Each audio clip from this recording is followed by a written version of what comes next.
बाहेर कडाक्याची थंडी पडलेली असताना सकाळी सकाळी जर गरमागरम खमंग असे थालीपीठ आणि त्यासोबत मलईदार असं घट्ट दही जर नाश्त्याला मिळालं तर त्याचा आनंद काही वेगळाच असतो.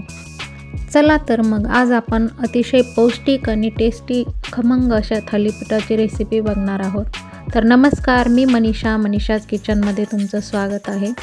तर इथे मी दुधी भोपळ्याचे थालीपीठ तुम्हाला दाखवणार आहे. इथे मी 2 मध्यम आकाराचे दुधी भोपळे घेतलेले आहेत.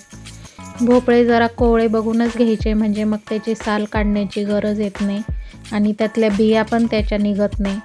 मी आता हे कोवळे भोपळे असल्यामुळे सालीसकटच किसून घेणार आहे. भोपळे आपल्याला किसून घ्यायचे आहेत. तर इथे मी खोबरं किसायची किसणी घेतली आहे, त्याच्याने आपल्याला भोपळे किसून घ्यायचे आहेत. तर भोपळे शरीरासाठी खूप पौष्टिक असतात. त्याच्यात भरपूर प्रमाणात लोह असतं, भरपूर जीवनसत्व असतात. पण बऱ्याच वेळा भोपळ्याची भाजी खायची म्हटली की घरातले नाक मुरडतात. भोपळ्याची भाजी शक्यतोवर घरात कुणाला आवडतच नाही. पण ह्या पद्धतीने जर तुम्ही भोपळ्याचे थालीपीठ बनवले तर सगळे ते आवडीने खातील. अगदी एकच्या जागी 2 मागून खातील. इतके टेस्टी आणि खमंग असे हे भोपळ्याचे थालीपीठ बनतात. तर तुम्ही रेसिपी शेवटपर्यंत नक्की बघा, तुम्हाला नक्की आवडेल आणि लगेच भोपळ्याचे थालीपीठ तुम्ही करून बघा. तर आता भोपळा सगळा मी किसून घेते आहे.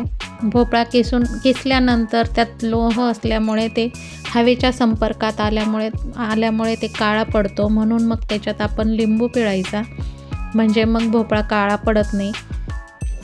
तर इथे मी 1 लिंबू घेतला आहे, ते मी त्याच्यावर पिळून घेते.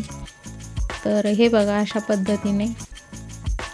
तर आता मी इथे थालीपीठा टाकण्यासाठी जे वाटण लागणार आहे ते बनवून घेते. तर इथे मी 10 ते 12 मिरच्या, 1 गड्डी लसूण, अर्धा इंच आलं, 1 चमचा जिरं, हे सगळं मिक्सरला वाटून त्याची छान चटणी बनवून घ्यायची आहे आणि ती आपण थालीपीठात टाकायची आहे. तर आता मी इथे पिठं घेते आहे. मी 1 वाटी गव्हाचं पीठ घेतलेलं आहे. 1 वाटी आत्ता बाजरीचं पीठ टाकते आहे. आता पीठ आपण भोपळ्यामध्ये मावेल तेवढंच टाकायचं आहे, कारण पीठ भिजवताना आपल्याला त्यात पाणी अजिबात वापरायचं नाही आहे. भोपळ्याच्या अंगाच्या पाण्यात जेवढं पीठ मावेल तेवढंच पीठ टाकून आणि आपल्याला ते पीठ भिजवून घ्यायचं आहे. तर आता मी जी चटणी वाटून घेतली होती ती चटणी पण टाकून घेतली आहे. चवीप्रमाणे मीठ टाकायचं आहे. अर्धा चमचा हळद पण टाकायची आहे. तर हे सगळं टाकल्यानंतर आता सगळं साहित्य मिक्स करायचं आणि भोपळ्याच्या अंगाच्या पाण्यात जेवढं पाणी पीठ मावेल तेवढंच पीठ आपण थोडंसं घेऊन आणि छान कणकेसारखा असा गोळा मळून घ्यायचा आहे. तर हे बघा, तुम्ही बघू शकता मी लागेल तसं पीठ टाकत आणि गोळा मळून घेते आहे. छान रगडून मळायचं आहे, म्हणजे भोपळ्याचं सगळं अंगाचं पाणी सुटेल आणि व्यवस्थित कणिक आपली छान मळली जाईल. तर हे बघा, त्याच्यात अजून थोडंसं पीठ लागणार आहे, त्याच्यामुळे मी त्यात अजून थोडंसं पीठ टाकून घेते. कणिक आपल्याला थोडीशी घट्टच मळायची आहे, म्हणजे थालीपीठ छान कुरकुरीत होतात. खूप पातळ कणिक मळली की मग चपातीसारखे मऊ थालीपीठला होतात, मग ते खायला फार चांगले लागत नाही. तर कणिक आपल्याला थोडीशी घट्टच मळून घ्यायची आहे. तर हे बघा अशा पद्धतीने कणिक माझी आता छान मळून झालेली आहे. आता हे 2 मिनटं ठेवणार आणि लगेच आपण थालीपीठ करायला सुरुवात करायची आहे. तर मी गॅसवर तवा तेल लावून गरम होण्यासाठी आधीच ठेवून दिला आहे. आता आपण चपातीला घेतो तेवढा गोळा घ्यायचा आणि आपण डायरेक्ट तव्यावरच थालीपीठ थापणार आहोत. तर तवा आता छान गरम झालेला आहे. तवा आधी तापवून घ्यायचा आणि मग गॅस बारीक करायचा आणि मग थालीपीठ थापायचं आहे. तर हाताला थोडंसं पाणी लावायचं, म्हणजे मग थालीपीठ थापताना हाताला चिपकत नाही. तर हे बघा अशा पद्धतीने मी डायरेक्ट तव्यावरच थालीपीठ तापून घेते. हाताला चिपकायला लागलं की थोडंसं हाताला पाणी लावायचं आणि मग थापायचं, म्हणजे मग हाताला चिपकत नाही.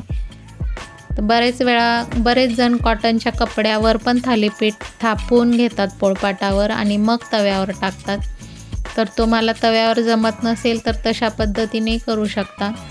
पण तसं केल्यानंतर तो कपडा आधीच ओला केलेला असतो, त्यानंतर थापताना पुन्हा तव्यावर टाकताना परत त्याला थोडंसं ओलं करून मगच थालीपीठ सुटतं. मग तसे थालीपीठ खाताना फार मऊ मऊ लागतात.